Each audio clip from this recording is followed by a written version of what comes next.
Hi ಆಸೆ ಧಾರಾವಾಹಿಯ ಮುಂದಿನ ಸಂಚಿಕೆಯನ್ನು ತಿಳಿಸ್ತಾ ಹೋಗ್ತೀನಿ. ಯಾರೆಲ್ಲ ನನ್ನ ಚಾನಲ್ನ ಫಸ್ಟ್ ಟೈಮ್ ನೋಡ್ತಾ ಇದ್ದೀರೋ ಪ್ಲೀಸ್ ಸಬ್ಸ್ಕ್ರೈಬ್ ಮಾಡಿ, ಹಾಗೆ ಲೈಕ್ ಮಾಡಿ. ಟಿವಿಗೂ ಮುಂಚೆ ನೋಡಿ ಆಸೆ ಸೀರಿಯಲ್. ಇಲ್ಲಿ ಕೃಷ್ಣ ಕಿಡ್ನಾಪ್ ಮಾಡಿಸಿರ್ತಾರೆ. ಆದರೆ ಕ್ರಿಶ್ಗೋಸ್ಕರ ಮನೆಯವರೆಲ್ಲ ಪರದಾಡ ಪರಿಸ್ಥಿತಿನೂ ಬಂದಿರುತ್ತೆ. ಆದರೆ ಕ್ರಿಶ್ ಅಂತೂ ಇಂತೂ ಇಲ್ಲಿ ರವಿ ಕೈಗೆ ಸಿಗ್ತಾನೆ. ರವಿ ಇದ್ದನು ಹೊರಗಡೆ ಹೋಗ್ಬೇಕಾದ್ರೆ ಕ್ರಿಶ್ ಅವನ ಕೈಗೆ ಸಿಕ್ಕೋ ರೌಡಿಗಳಿಗೆಲ್ಲ ಹೊಡಿತಾನೆ. ಆದರೆ ಆ ರೌಡಿ ಒಬ್ಬ ಮನೋಜ್ಗೆ ಕಾಲ್ ಮಾಡೋದು ಮಾತ್ರ ಇಲ್ಲಿ ಸೂರ್ಯನ್ಗೆ ಗೊತ್ತಾಗುತ್ತೆ. ಅವಾಗ ಸೂರ್ಯ ಕೃಷ್ಣ ಕರ್ಕೊಂಡು ಮನೆಗೆ ಬರ್ತಿದ್ದಂಗೆ ಕೃಷ್ಣ ನೋಡಿ ಎಲ್ಲರೂ ಸಹಿತ ಖುಷಿನ ಪಡ್ತಾರೆ. ಆದರೆ ತುಂಬ ದುಃಖದಲ್ಲಿದ್ದ ಮೀನಾ ಹಾಗೆ ಇಲ್ಲಿ ರೋಹಿಣಿ ಎಲ್ಲರೂ ಸಹಿತ ಬೇಜಾರಾಗೂ ಸಹಿತ ಇರ್ತಾರೆ. ಅವಾಗ ಇಲ್ಲಿ ಶ್ರುತಿ ಇದ್ದಳು, ಅಯ್ಯೋ ಮೀನಾ ಮರಿ ಬಾಯ್ಲಿ ಕ್ರಿಶ್ ಬಂದ ಅಂತ ಅಂದ್ಬಿಟ್ಟು ಕರೀತಾರೆ. ಅವಾಗ ಮೀನಾ ಇದ್ದಳು ಖುಷಿಯಿಂದ ಓಡೋಡಿ ಬರ್ತಾಳೆ. ಆದ್ರೆ ರೋಹಿಣಿ ಇದ್ದಳು ಕೃಷ್ಣ ನೋಡಿ, ಏಯ್ ಯಾರು ಕರೆದ್ರು ಹೋಗ್ಬಿಡ್ತೀಯಾ ಅಂತ ಅಂದ್ಬಿಟ್ಟು ಹೊಡೆಯಕ್ಕೆ ಹೋಗ್ತಾರೆ. ಅವಾಗ ಎಲ್ರಿಗೂ ಸಹಿತ ಶಾಕ್ ಆಗುತ್ತೆ. ಅಯ್ಯೋ ಇದೇನು ರೋಹಿಣಿ ಮಾಡೋದನ್ನ ನೋಡಿ ಎಲ್ಲರಿಗೂ ಶಾಕ್ ಆಗುತ್ತೆ. ಇದೇನಪ್ಪ ಇವಳು ಇಷ್ಟೊಂದು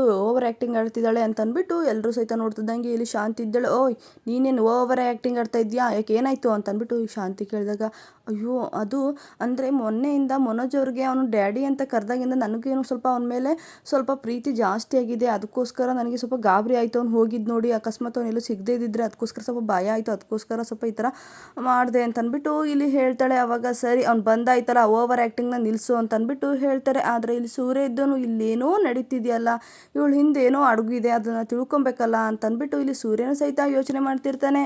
ಇಲ್ಲಿ ಮೀನಾ ಇದ್ದಳು ಕೃಷ್ಣ ಕರ್ಕೊಂಡು ಒಳಗಡೆ ಹೋಗ್ತಾಳೆ. ಅವಾಗ ರೋಹಿಣಿನ ಸಹಿತ ಹೋಗಿ, ಕೃಷ್ಣ ನಾನು ಬಿಟ್ಟು ಎಲ್ಲಿ ಹೋಗಿದ್ದೆ ನೀನು ಅಂತ ಅಂದ್ಬಿಟ್ಟು ಕೇಳಿದಾಗ, ಇಲ್ಲ ಮ್ಯಾಮ್ ಅವರು ಯಾರು ಏನೂ ಗೊತ್ತಿಲ್ಲ ನನಗೆ ಕರೆದ್ರು, ಹಾಗೆ ನಿನ್ನ ಫೋಟೋ ತೋರಿಸ್ಬಿಟ್ಟು ಕರೆದ್ರು, ಅದಕ್ಕೋಸ್ಕರ ಹೋಗ್ಬಿಟ್ಟೆ ಅಮ್ಮ ನಾನು ಅಂತಂದ್ಬಿಟ್ಟು ಹೇಳ್ತಾಳೆ. ಅವಾಗ ಸಾರಿ ಮಗನೇ ಅಂತ ಅಂದ್ಬಿಟ್ಟು, ಯಾರು ಕರೆದಂಗೆ ಅವ್ರ ಜೊತೆ ಹೋಗ್ಬಿಡ ಕ್ರಿಶ್, ನೀನು ಇಲ್ಲದೆ ನನ್ನ ಕೈಲಿ ಇರೋಕ್ಕೆ ಆಗೋದಿಲ್ಲ ಕ್ರಿಶ್ ಅಂತ ಅಂದ್ಬಿಟ್ಟು ಅವ್ನು ತಪ್ಕೊಂಡು ಅಳ್ತಿರ್ತಾಳೆ. ಅವಾಗ ಸರಿ ಬಿಡು ಮ್ಯಾಮ್ ನಾನು ಎಲ್ಲಿ ಹೋಗಲ್ಲ ಇನ್ಮೇಲೆ ಅಂತಂದ್ಬಿಟ್ಟು ಇಲ್ಲಿ ಕ್ರಿಶು ಸಮಾಧಾನ ಮಾಡ್ತಿರ್ತಾನೆ. ಹಾಗೆ ಇಲ್ಲಿ ರೋಹಿಣಿ ಇದ್ದಳು ಹೆಂಗೋ ಮನೋಜನಿಂದನೇ ಇಲ್ಲಿ ಕೃಷ್ ಮನೆಗೆ ವಾಪಸ್ ಬಂದ ಅಂತ ಅಂದ್ಬಿಟ್ಟು ಮನೋಜನ್ ರೂಮಿಗೆ ಹೋಗ್ತಾಳೆ. ಅವಾಗ ಮನೋಜ್ ಅವರೇ ಟ್ಯಾಂಕ್ಸ್ ಕೃಷ್ಣ ಮನೆ ಕರೆಸಿದ್ದಕ್ಕೆ, ನಿಮ್ಮಿಂದನೇ ಆಗಿದ್ದಕ್ಕೆ ಸಾಧ್ಯ. ಅಯ್ಯೋ ನೀವು ನನಗೆ ಟ್ಯಾಂಕ್ಸ್ ಹೇಳ್ತಾ ಇದ್ದೀರಾ ಅಂದರೆ ನೀವು ಕಲ್ಯಾಣಿನ ಅಥವಾ ರೋಹಿಣಿನ ನನಗೆ ಗೊತ್ತಾಗ್ತಿಲ್ಲ, ನಿಮ್ಮ ಮುಖ ತೋರಿಸಿ ಅಂತ ಅಂದ್ಬಿಟ್ಟು ಹೇಳಿದಾಗ ಇಲ್ಲಿ ಕಲ್ಯಾಣಿನೇ ಬರ್ತಾಳೆ. ಅಯ್ಯೋ ಕಲ್ಯಾಣಿ ದೇವ ನೀವಾ ಅಂದಾಗ, ನಾನು ನಿಮಗೆ ಇನ್ನೂ ಏನು ಮಾಡಬೇಕು ಕಲ್ಯಾಣಿ ದೇವ, ನಾನು ಹೇಳ್ತೀನಿ ಯಾವಾಗ ಬಿಟ್ಟು ಹೋಗೋದು ನೀವು ಅಂತ ಅಂದ್ಬಿಟ್ಟು ಇಲ್ಲಿ ಮನೋಜ ಕೇಳ್ತಾನೆ. ಅವಾಗ ನಾನು ಬಿಟ್ಟು ಹೋಗಬೇಕು ಅಂದರೆ ನೀನು ಕೃಷ್ಣನ್ಗೆ ತುಂಬ ಹತ್ತಿರವಾಗಿರಬೇಕು, ಕೃಷ್ ಜೊತೆ ನೀನು ತುಂಬ ಕ್ಲೋಸ್ ಆಗಿದ್ರೆ ನೀನು ಹೇಳ್ತೀನಿ ನಾನು ಬಿಟ್ಟು ಹೋಗ್ತೀನಿ ಅಂತ ಅಂದ್ಬಿಟ್ಟು ಇಲ್ಲಿ ಕಲ್ಯಾಣಿ ದೇವ ಥರ ಹೇಳ್ತಾಳೆ. ಅವಾಗ ಅಯ್ಯೋ ಇನ್ನೂ ಯಾವ ಥರ ನೋಡ್ಕೊಳ್ಳೋಣ, ನನಗಂತೂ ಸಾಕಾಗೋಯ್ತು ಅಂದಾಗ, ಇಲ್ಲ ನಿನಗೆ ಸಾಕಾಯಿತು ಅಂದ್ರೆ ನಾನು ಯಾವುದೇ ಕಾರಣಕ್ಕೂ ನೀನು ಹೇಳ್ತೀನ ಬಿಡೋದಿಲ್ಲ, ನೀನು ನನ್ನ ಮಗನ ಜೊತೆ ಚೆನ್ನಾಗಿದ್ದರೆ ನಾನು ನಿನ್ನ ಬಿಟ್ಟು ಹೋಗ್ತೀನಿ ಅಂತ ಅಂದ್ಬಿಟ್ಟು ಹೇಳ್ತಾರೆ. ಅಯ್ಯೋ ದೇವ್ರೆ ನನಗೆ ಏನಪ್ಪ ಇದು ದೊಡ್ಡ ಪಜಿತಿ ಅಂತ ಅಂದ್ಬಿಟ್ಟು, ಸರಿ ನಾನು ಇನ್ಮೇಲೆ ಕೃಷಿ ಜೊತೆ ಚೆನ್ನಾಗಿರ್ತೀನಿ ಬಿಡಿ ಅಂತಂದು ಹೇಳ್ದಂಗೆ ಇಲ್ಲಿ ರೋಹಿಣಿ ತಪ್ಪಂತ ಬೀಳ್ತಾಳೆ. ಅವಾಗ ಓಹೋ ದೇವ ಹೋಯ್ತು ಅನಿಸುತ್ತೆ, ಅಪ್ಪ ರೋಹಿಣಿ ಎದ್ದಾಳಮ್ಮ ಅಂತ ಅಂದ್ಬಿಟ್ಟು, ಹೋಯ್ತು ಎದ್ದಾಳಮ್ಮ ಅಂದಾಗ, ಏನು ಮನೋಜ್ ಯಾಕೋ ನನಗೆ ಒಂಥರ ಆಗ್ತಿದೆ ಮನೋಜ್, ಏನಾಗ್ತಿದೆ ಇಲ್ಲಿ, ನಾನು ನಿನಗೇನಾದರೂ ತೊಂದರೆ ಕೊಡ್ತಿದ್ದೆ ನಮ್ಮ ಮನೋಜ್, ನನಗೇನೋ ಮೈಯೆಲ್ಲ ವಜ್ಜೆ ಆಗ್ತಿದೆ ಅಂತ ಅಂದ್ಬಿಟ್ಟು ಇಲ್ಲಿ ರೋಹಿಣಿ ಹೇಳ್ತಾಳೆ. ಅಯ್ಯೋ ಅದು ಏನಿಲ್ಲ ಬಿಡು, ನಿನಗೆ ಗೊತ್ತಾಗಲ್ಲ, ಸರಿ ಎದ್ದೋ ಅಂತ ಅಂದ್ಬಿಟ್ಟು ಇಲ್ಲಿ ಮನೋಜ್ ಇಲ್ಲಿ ರೋಹಿಣಿ ಜೊತೆ ಮಾತಾಡ್ತಾ ಇರ್ತಾನೆ. ಹಾಗೆ ಇಲ್ಲಿ ಶಾಂತಿ ಇದ್ದಳು ಕಸ್ತೂರಿ ಅವ್ರ ಮನೆಗೆ ಹೋಗ್ತಾಳೆ. ಅವಾಗ ಶಾಂತಿ ಇದ್ದಳು, ನಾನು ಏನೋ ಒಂದು ಪ್ಲ್ಯಾನ್ ಮಾಡೋಕ್ಕೆ ಹೋದ್ರೆ ಏನೂ ಆಗಲಿಲ್ಲ, ಆ ಹುಡುಗನ ಹೆಂಗಾದ್ರೂ ಮಾಡಿ ಮನೆಯಿಂದ ಎತ್ತಾಕ್ಸಕ್ಕೆ ಹೋದರೆ ಅದು ಬಂತು ದರಿದ್ರ ಬಂದು ಒಕ್ಕರ್ಸ್ಕೊಂತು ಅಂತ ಅಂದ್ಬಿಟ್ಟು ಮಾತಾಡ್ತಾ ಕೂತಿರ್ತಾಳೆ. ಆವಾಗ ಕಸ್ತೂರಿ ಇದ್ದಳು, ಶಾಂತಿ ಯಾಕೆ ಅಷ್ಟು ಚಿಕ್ಕ ಮಗನ ನಿನ್ಗೆ ಎಷ್ಟೊಂದು ಆಕ್ರೋಶ, ಬೇಡ ಕಣೆ ದೇವ್ರು ನೀನು ಸುಮ್ಮನೆ ಬಿಡಲ್ಲ ಕಣೆ, ಬೇಡ ಕಣೆ ಒಳ್ಳೇದು ಮಾಡಿದ್ರೇ ಉಳಿಯೋದು ಕಷ್ಟ ಆಗಿದೆ, ಇನ್ನು ಮಗು ಮೇಲೆ ದೇವ್ರ ಸಮಾನಾಂತರ ಕೆಟ್ಟ ಕೆಲಸ ಎಲ್ಲ ಏನಕ್ಕೆ ಮಾಡೋಕ್ಕೆ ಹೋಗ್ತೀಯ ಅಂದಾಗ, ಅಯ್ಯೋ ಸಾಕು ತಗೊಳವ, ನಾವು ಮಾಡೋದೆಲ್ಲ ಕೆಟ್ಟ ಕೆಲಸ, ನೀನು ಮಾಡ್ತೀಯಲ್ಲ ಒಳಗಡೆ ಬೃಂದಾವನ ಅದೇ ಚಂದಿರುತ್ತೆ ಬಿಡವ ಅಂತಾನೆ.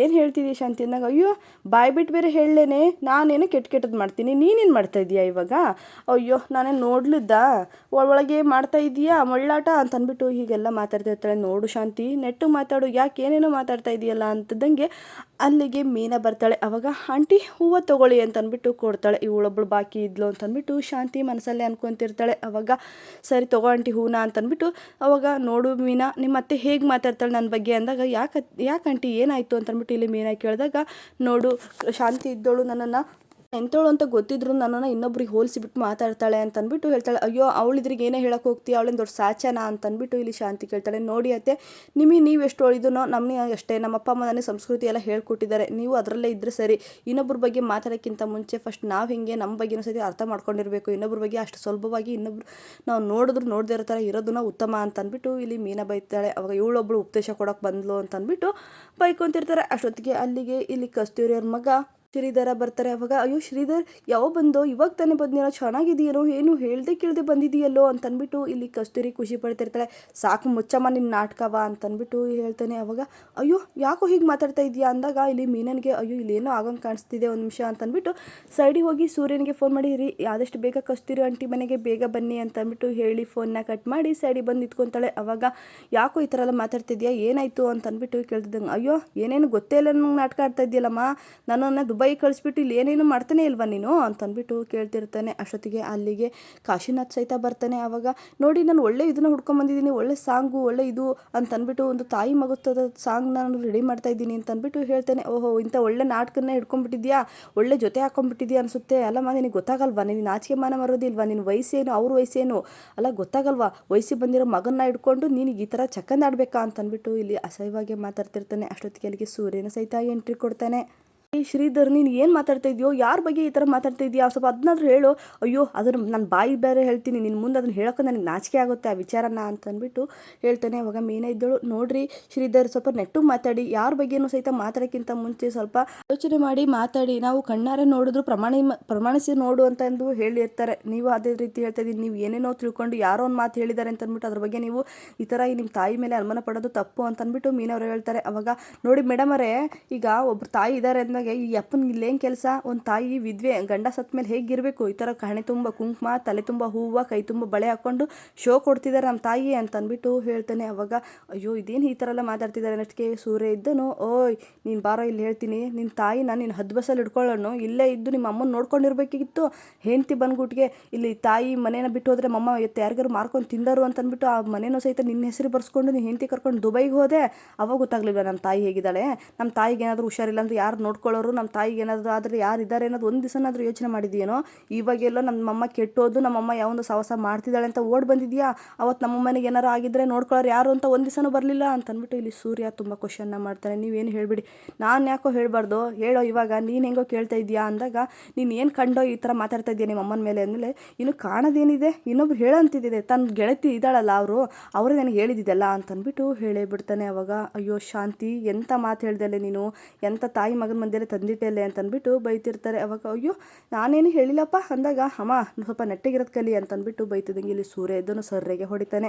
ಹೊಡೆದ್ಬಿಟ್ಟು ನೀನು ನೆಟ್ಟಿಗಿದ್ರೆ ಇದೆಲ್ಲ ಯಾಕೆ ಆಗ್ತಿತ್ತೋ, ನಿಮ್ಮ ಅಮ್ಮನ ನೀನು ಚೆನ್ನಾಗಿ ನೋಡ್ಕೊಂಡಿರೋ ಅಂತಂದ್ಬಿಟ್ಟು ಇಲ್ಲಿ ಸೂರ್ಯ ಹೇಳ್ತಾನೆ. ಅವಾಗ ಒಂದು ತಾಯಿ ಒಂದು ಮಗನ ಹಿಡಿಬೇಕು ಅಂದರೆ ಎಷ್ಟು ಕಷ್ಟಪಟ್ಟಿರ್ತಾಳೆ ನಿನಗೇನೋ ಗೊತ್ತು, ಹೆಂಡ್ತಿ ಬಂದ್ಗುಟ್ಟಿಗೆ ಕರ್ಕೊಂಡು ದುಬೈ ಹೋಗೋದಲ್ಲ ಕಣೋ ಅಂತಂದ್ಬಿಟ್ಟು ಇಲ್ಲಿ ಸೂರ್ಯ ಅವನಿಗೆ ತುಂಬಾ ಬೈತಾನೆ. ನಿನಗೆ ನೋಡ್ಕೊಂಡಿರೋ ಇಷ್ಟ ಇದ್ದರೆ ನೋಡ್ಕೊಂಡಿರೋ, ಇಲ್ಲಾಂದರೆ ಹೋಗ್ತಾ ಇರೋ ಅಂತಂದು ಹೇಳಿದಾಗ, ನೋಡಮ್ಮ ನೀನು ನಾನು ಬೇಕಾ ಅವು ಯಪ್ಪ ಬೇಕಾ ನೋಡು ಯೋಚನೆ ಮಾಡು ಅಂದಾಗ ಇಲ್ಲಿ ಕಸ್ತೂರಿ ಇದ್ದಳು, ಯಾವುದು ಕಣೋ ನನಗೆ ಸರ್ರೇ ಬೇಕು ಕಣೋ, ನನಗೆ ನಿನ್ನ ಸಾವಸ ಬೇಡ ಕಣೋ, ಇಂಥ ಅನುಮಾನ ಪಡೋ ಮಗನ ನನ್ನ ಜೊತೆ ಇಟ್ಕೊಳ್ಳಲ್ಲ, ಯಾರು 1000 ಜನ 1000 ಮಾತಾಡ್ಕೊಳ್ಳಿ, ಮೇಲೊಬ್ಬ ಭಗವಂತ ಇದ್ದಾನೆ, ಅವ್ರು ನನ್ನ ಜೊತೆಗೆ ಇರ್ತಾರೆ, ಯಾರು ಏನಾದರೂ ಅಂದ್ಕೊಳ್ಳಿ ಅಂತಂದ್ಬಿಟ್ಟು, ಓ ಇಷ್ಟು ಬೇಗ ಮಗನಕ್ಕಿಂತ ಅವನು ಹೆಚ್ಚಾದ ನಿನಗೆ ಅಂತಂದ್ಬಿಟ್ಟು ಇಲ್ಲಿ ಮತ್ತೆ ಕೇಳ್ತಾನೆ. ಹೌದು ಕಣೋ ನೀನು ಏನಾದರೂ ತಿಳ್ಕೊಳ್ಳೋ ಅಂತಂದು ಹೇಳಿದಾಗ, ಸರಿ ಇಲ್ಲಿಂದ ನಾನು ಹೊರಡೋದೇ ಬೆಸ್ಟು ಅಂತಂದ್ಬಿಟ್ಟು ಅಲ್ಲಿಂದ ಹೊರಡ್ತಾನೆ. ಆದರೆ ಇಲ್ಲಿ ಕಸ್ತೂರಿ ಇದ್ದಳು ಶಾಂತಿ ಜೊತೆಗಿದ್ಕೊಂಡೆ ನನ್ನ ಗೆಳತಿ ಅಂದ್ಬಿಟ್ಟು ನನಗೆ ನನ್ನ ತಾಯಿ ಮಗನಿಗೆ ತಂದಿಟ್ಬಿಟ್ಟಲೆ, ಅಯ್ಯೋ ನಾನೇನು ಮಾಡಿದೆ, ನೀವೇನಾದರೂ ಮಾತಾಡ್ಕೊಳ್ಳಿ ಅಂತ ನಾನು ಸುಮ್ಮನೆ ನಿಂತಿದ್ದೀನಪ್ಪ, ನನಗೂ ಇದಕ್ಕೂ ಸಂಬಂಧನೇ ಇಲ್ಲ, ನಾನೇನಾದರೂ ಮಾತಾಡಿದ್ನಾ ಅಂತಂದ್ಬಿಟ್ಟು ಕೇಳ್ತಾಳೆ. ಮಾತಾಡೋ ಜಾಗದಲ್ಲಿ ಮಾತಾಡಿರ್ತೀಯ, ಹಾಕ್ಕೊಡೋ ಜಾಗದಲ್ಲಿ ಹಾಕ್ಕೊಟ್ಬಿಟ್ಟು ಇವಾಗ ಹೇಗೆ ಹೇಳ್ತಾ ಇದೀಯ, ಅಯ್ಯೋ ಕಸ್ತೂರಿ ಇದೇನು ಹೀಗೆ ಮಾತಾಡ್ತಾ ಇದೆಯಾ, ನಾನು ಏನೇ ಮಾತಾಡಿದೆ, ಅಲ್ಲ ಅತ್ತೆ ಏನೇನೆಲ್ಲ ಮಾಡಿಬಿಟ್ಟು ಇವಾಗ ನಾನು ಏನು ಮಾಡಿದೆ ಅಂತ ಇದ್ದೀರಲ್ಲ ಅಂತಂದ್ಬಿಟ್ಟು ಇಲ್ಲಿ ಮೀನಾ ಕೇಳ್ತಾಳೆ. ಅವಾಗ ಇವಳೊಬ್ಳು ಸುಮ್ಮ ಕೂತ್ಕೊಳ್ಳೆ ಅಂದಾಗ, ನೋಡಿ ಅತ್ತೆ ಒಂದು ಸಂಸಾರ ಹಾಗೆ ಒಂದು ಫ್ಯಾಮಿಲಿ ಒಡೆಯೋದಕ್ಕೆ ತುಂಬ ಹೊತ್ತೇನು ಬೇಡ, ಇನ್ನೊಬ್ಬರ ಮೇಲೆ ಅನುಮಾನ ಪಡೋದಕ್ಕಿಂತ ಮುಂಚೆ ಯೋಚನೆ ಮಾಡಿ, ಅವ್ರು ಯಾರು ಅಲ್ಲ ನಿನ್ನ ಗೆಳತಿ ತಾನೆ, ಅವ್ರ ಮೇಲೆ ಈ ಥರ ಎಲ್ಲ ಅಪೋದ ಹೊರಿಸ್ತಾರ ಅಂತಂದ್ಬಿಟ್ಟು ಇಲ್ಲಿ ಮೀನಾ ಕೇಳ್ತಾಳೆ. ಅವಾಗ ಕಸ್ತೂರಿ ಇದ್ದಳು, ಇದೇನು ಬೇಡಮ್ಮ ಶಾಂತಿ, ಸಾಕು ನಿನ್ನ ಸಾವಸನೆ ಸಾಕು ಕಣೆ, ನಿನ್ನ ಫ್ರೆಂಡ್ಶಿಪ್ ಬೇಡ, ನಿನ್ನ ಗೆಳೆತನೂ ಬೇಡ, ಸಾಕು ದಯವಿಟ್ಟು ಇಲ್ಲಿಂದ ನಡಿ ಅಂತಂದ್ಬಿಟ್ಟು ಇಲ್ಲಿ ಕಸ್ತೂರಿ ಹೇಳ್ತಾಳೆ. ಅವಾಗ ಸರಿ ಅಂತಂದ್ಬಿಟ್ಟು ಇಲ್ಲಿ ಸೂರ್ಯನಂತ ಇದ್ದರೆ ಸೂರ್ಯನಂತ ಮಗ ಇರಬೇಕು, ನನಗೇನೇ ಅಂದರೂ ಕಷ್ಟ ಸುಖಕ್ಕಾಗಿರೋದು ಸೂರ್ಯ, ನನಗೇನೇ ಆದರೂ ಸೂರ್ಯ ಒಬ್ಬ ಇದ್ದಾನೆ, ಅವನು ನನ್ನ ಸ್ವಂತ ಮಗ ಅನ್ನೋಂಗೆ ನೋಡ್ಕೊಂಡಿರ್ತೀನಿ ಅಂತಂದ್ಬಿಟ್ಟು ಇಲ್ಲಿ ಕಸ್ತೂರಿ ಹೇಳ್ತಾಳೆ. ಅವಾಗ ಸರಿ ಅಂತಂದ್ಬಿಟ್ಟು ಎಲ್ಲರೂ ಸಹಿತ ಅಲ್ಲಿಂದ ಹೊರಡ್ತಾರೆ. ಇಲ್ಲಿ ಶಾಂತಿ ನನ್ನ ಗೆಳತನ ಬೇಡ ಅಂತಂದ್ಬಿಟ್ಟು ಕಳಿಸಿದ್ಲಲ್ಲ ಅಂತಂದ್ಬಿಟ್ಟು ಕಸ್ತೂರಿ ಮೇಲೆ ಬೇಜಾರನ್ನ ಮಾಡಿಕೊಂಡು ಮನೆ ಬಂದು ಗೋಳಾಡ್ತಿರ್ತಾಳೆ. ಇನ್ನು ಶಾಂತಿನ ಗೆಳತನ ಮತ್ತೆ ಒಪ್ಕೊಂತಾಳ ಇಲ್ವಾ, ಇಲ್ಲಿ ಮೀನಾ ರೋಹಿಣಿ ಮೇಲೆ ಇಟ್ಟಿರೋ ಕಣ್ಣ ಹಾಗೆ ಅವಳಿಂದೆ ಅಡಗಿರೋ ಸತ್ಯನ ಬಾಯಿ ಬಿಡಿಸ್ತಾನ ನೆಕ್ಸ್ಟ್ ವಿಡಿಯೋದಲ್ಲಿ ತಿಳಿಸ್ತೀನಿ. ಯಾರೆಲ್ಲ ನನ್ನ ವಿಡಿಯೋನ ಕೊನೆ ತನಕ ನೋಡಿದ್ದೀರೋ ಎಲ್ಲರಿಗೂ ಹೃದಯಪೂರ್ವಕ ಧನ್ಯವಾದಗಳು. ನೆಕ್ಸ್ಟ್ ವಿಡಿಯೋದಲ್ಲಿ ಸಿಗ್ತೀನಿ, ಬಾಯ್. ಪ್ಲೀಸ್ ಸಬ್ಸ್ಕ್ರೈಬ್ ಮಾಡೋದು ಮಾತ್ರ ಮರಿಬೇಡಿ.